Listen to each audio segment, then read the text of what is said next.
Gravis for those counting at home. As Smeb, I need to watch out. Zin's out waiting in the brush. The heroic charge does come in here, then he's just dead. Steadfast presence goes down, and it's not going. Viper and Lahenza looking for this gank onto Yuumi. Sorry, onto the Sivir. Prey gets under the turret though, and the final chapter's in the wrong spot. Tarzan's going to join up. You and Me is there, and Prey is going to fall down under the turret, but the KT were on Rift Herald, so a little bit poor to see Prey go down there. He should have disengaged a little bit early. Yeah, wasn't actually quite able to get past.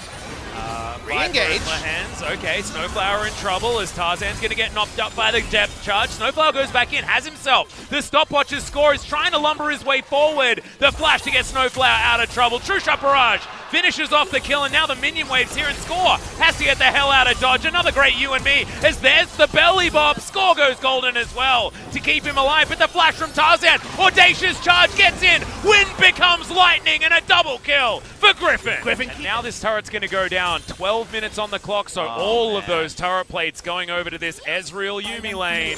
Opened up an insanely massive gold lead. They're 6,000 gold ahead already. Yep, you were talking about the double klepto, but I think this goes a little bit beyond that. Sword up towards the top side, we were talking about this lane turning, but the whole game. Sure, they're not getting dove. Otherwise, look at this. Yep, that is just the last Q landing, and Viper's going to pick up the solo kill onto Prey. Well, felt like a solo kill. There was a cheeky little Yuumi that started Legendary that one. History, there's not the Ashe, it's not the Doesn't Jhin. have a bow and arrow, Papa Smithy. It's not the Ezreal itself. The Prey champions is Smeb. He's looking for it. You and Me does come out. He wants the Yuumi. There is the ultimate as Score finds it, but the final barrel's going to do it.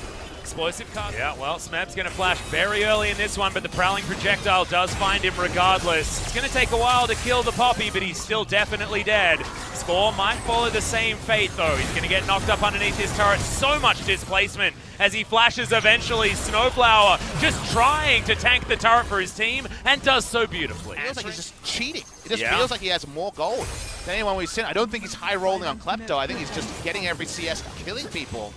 And you're like, oh, not much is happening here. He also had the Kai'Sa pop-off game, so... Yeah, and he might just be popping off right here as the final chapter comes in once again. That's the route. On to Score, going down low, but there from downtown, Viper comes in. Does land a True Shot Barrage, and now the fight is on. Prey has a spell shit in the backline, goes into his stasis, but Sword has found him in that backline. The Yuumi falls, but I think the damage may have been done. Now Viper coming in to try and clean this one up. He's got full health, and he's looking for more. Tarzan grabs that kill. Chovy comes into the back. So much damage. See whether they can get some vision over the wall. You can see that blue trinket is available for Prey, but he's just not going to be able to get to this pit. You can see Chovy, he jumps over the wall, trying to spot out to see where the Score was actually going to be. Prey and Smeb underneath this turret is not going to be enough to stop this push from Griffin. Sword still doing a lot of damage here to Smeb, stacking up that Black Cleaver as Viper is going to tear this turret apart. Meanwhile, fight on towards the top side as Chovy's diving in. Steadfast presence is there. No, it's just the ult from Tarzan. The dive in from BDD, landing the Qs to get the knockouts. So Tarzan is still so strong. He does have the World Ender. 30% of his health bar is still there. Infernal Chains are going to land, but BDD can't do it by himself. It's a double kill for Viper as he's continuing to land every skill shot. Triple kill for the Ezreal on the back end. That's the ace, and this may just be the game if the death timers aren't too short for them to end it. And they might be Atlas, but you know the game is all but academic. These fights from Griffin are very much not even coming in at the right time, not even fully 5-man committing. We saw how heavy the wallet is, Papa Smithy. They're just smacking him with it over and over again. And you need There's to, nothing right? they can do. It's a teamfight comp from KT. They're definitely set up to win. That's why they're competitive. Many thousand golds down until they're not. Yep, and Chovy survives in amongst 3 people for far too many seconds for KT's liking. BDD eventually finishes him off, but now we're just waiting for the closeout here, the gold lead. 18,000 in 26 minutes. Pushing 2 lanes. As you can see, Smeb holding things on his other side. Yep, final chapter does come in once again. Viper with the QSS gets himself out of the way, landing the Mystic shots here as they're just looking for the disengage. That was the engage attempt from KT, and it did not work. Smeb losing the 1v1 on the bottom side of the map, but KT at least hold on to 2 of their inhibitor turrets. The Baron buff going to be available again in 45 seconds. Prowling Projectile looking for more. BDD has a health bar again, but it's slowly getting chipped away. Being melee against this comp is so hard. True Shot Barrage over 3 as Tarzan dives in. Audacious Charge picks up the kill as in goes the Akali into the backline, and the Ezreal's there for the cleanup. Gigantic Perfect execution into the back line. And now Smeb has to watch on. The rest of his team are in the death chamber. Nexus turrets will fall, and yes, Smeb, you're tanky. You can't do anything here. Helicopter comes out, and now Griffin will finish the game. 20-5, game one, all about Griffin. KT, back to the drawing board. 20 kills in 28 minutes, 20,500 gold lead. But no, we continue to roll around. It seems like it's Aatrox top, Zoe mid, and that Pike in the 80 carry position for Griffin. Heal. But it is a Guardian between the duo. Yeah, buffer block coming in here as another Bone Skewer comes out. Snowflower already down to half health, did get the Aftershock, and that's what keeps him alive, but not for long. Heal comes out eventually, that's going to be first blood at level 1. Aurelia to the tune of a very small amount. Oh, cooldown, but he missed the undertow, picks up the axe, however, still gets the flash out and lands the second one. Good knockup comes in from Sword. Umbral dash, but now the twin Disciplines comes in and scores, looking for that kill. Gets the follow-up. First blood goes to Griffin, but Permafrost is here. Score now looking for Sword. This himself out of the way. Ocean Drake at 5.5 minutes. Pretty good one here for Griffin, with almost everyone on the map apart from Sword. Is now food for Griffin. They're going to return to him. Yep, they'll dive on forward. Snowflower in trouble as Viper comes in with the death from below. Does give Yuumi a big old assist with some lane. The deep water dive heading forward as the prowling projectile lands. BDD immediately with the cleanse. It's a 2-for-1 special on that Sleepy Trouble Bubble as well. How about a 5-for-5? Yep. Do that now. We're going to try and find the ultimate from Score, and he lands it onto Sword. Sword ults, tries to get himself out. Doesn't quite get too much out from Griffin's ultimate from the Yuumi, but otherwise they're still going to start off this fight. That's going to be the death from below landing. Only one reset, however, as BDD gets turned on. Emperor's Divide was decent, but the Zoe gets the double kill. Olaf finishes it off as Snowflower, last man standing, and the Lux gets... Aatrox doesn't get the passive reset here, so the Bloodwell isn't available for Sword because he wasn't available to get an assist. On the going to be under fire. Griffin looking for more turret plates in the last 20 seconds that they have. That bubble was incredible. Lands on a Snowflower as well. Squishy in the backline. Bone Skewer is what procs the extra damage and does a whole lot onto Snowflower there. Meanwhile, the jig is up onto Smeb in the backline. He's looking for Sword, but in goes Viper. Gets the flash, gets the stun. First kill comes down. Now the Pike looking for more. Final spark, not going to be enough. Emperor's Divide is gigantic. Into the backline is now Sword. Has to pick up the mantle of the damage, and damn does he have it. There he goes. Chovy dives underneath the turret to pick it up. And Griffin, they have damage from everywhere. Umbral dash on the back part of the walls. Real nice. And the triple kill for Chovy. To kill, we're just not sure of his character just yet. We know 007's James Bond and 009 is going to be Sean Bean, but here we can see a fight towards the top side. BDD able to get a bit of work done. Good flash to get out of the way of the death from below. Snowflower with the shields work. Clutch is now Prey trying to get in here. Sword comes down with the teleport. Prey's getting some damage through, and you can see the value of these shields is very high. Redemption comes in. That's going to be one that Chovy had. And Score's now trying to turn this on Chovy. There's a lot of dollar signs coming up in his mind as Prey's going to be the sacrificial lamb. There's nowhere to go except away, but so many people coming down to intercept them that someone had to die. Jungle is concerned, it's almost 2,019 minutes.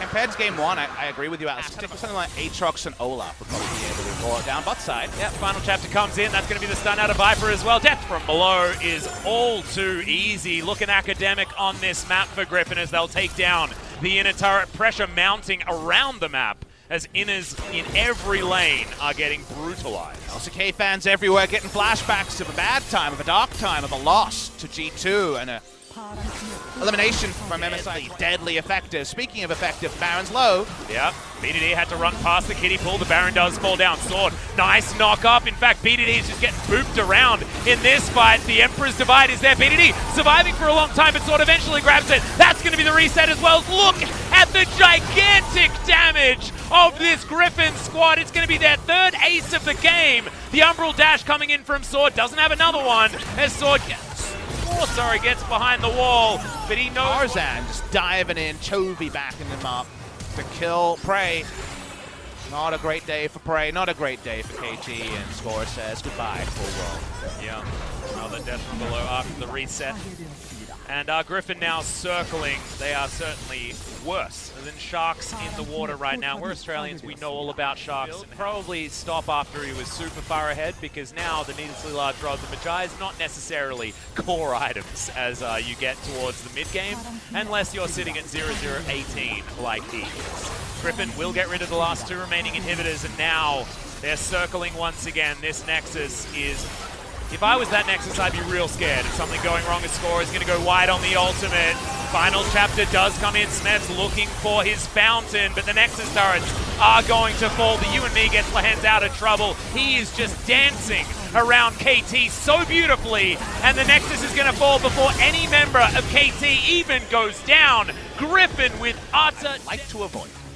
Absolutely, and equal first with Kingzone at the moment. So a Griffin in spring season would have been outright first at this stage, but not to be the case just yet, having fallen already. It was just a very, very fast series, and we're already up to the MVP interview, so let's throw it over to Jisa. This is Jisa with today's in-orbit translation, and we're going to be hearing from Viper, Lians from Griffin, climbing up to the first place. Bot lane was the key of Griffin today, so how was today's game? Well, it has been a while since we played in LCK. We had a bit of a break, so it feels really nice to pick up a win. And Yumi was awesome on your side. So Lian, how do you rate your Yumi by yourself? I'm trying to play champions that are good at not getting cut out. And Yumi, her biggest strength is not getting cut out, so... Well, if I don't get cut out, it's easier for my players to win, so with Viper, I'm really confident with this pick. The Viper! Is Lian's okay to talk a lot? Yes, I agree. The game number 1. In the end of the game, KT actually opened a very good fight. However, Griffin was already in a big lead, so how was the team fight overall? Well, we had a team fight over there, so I was like rushing down. But they went all in to me, so I thought it was a little bit very dangerous, but we kind of did well, and we were able to pick up a win over there. So were you confident in that fight? I'm always confident, so I knew that we were going to win. Fantastic teamwork from your bot laners. And Ezreal pick up a triple kill and end up the game in number 1. Game number 2 is Pyke and Yumi. It was actually once in other league, so did you guys prepare in advance? Just as we locked in Yumi, I really wanted to play Pyke, so we were waiting for them to finish their bot composition. The Viper, you are good at both AD carries and non-AD carries. Ezreal, Silver, Lucian, Pyke, so there are a lot of competition available with Yumi, so what's your favorite? We actually tried with Vlad as well, but I think Pyke Yumi is the best. Well, it's really slow to play with AD carry champions, but it's really fast to play with Yumi and Pyke. What about you, Lihan? As a player for Yumi, what's your favorite composition? Well, I like every situation that I get to play Yumi, so except Vayne, because Viper actually prefers Vayne a lot, so except Vayne, I'm always happy. So Lihan, your Yumi is on 3-0. And your next opponent will be SK Telecom. Huge hype going around. Are we gonna see another Yumi? Yes, I never get cut out on Yumi, so I guess I'm gonna play Yumi. Congratulations once again on your MVP and Viper. How are you gonna prepare the SKT series? just as today, I'm gonna do my best to pick up a win. 인터뷰 감사합니다, 여러분. 두 분 이 자리에 함께 모시기를 오랫동안 We have 기다렸습니다. waited for a long time to see the entire bot duo on the MVP interview stage, and thank you very much for this interview. 네, 오늘 인터뷰 감사하고요. 고생 많으셨습니다. 축하드립니다.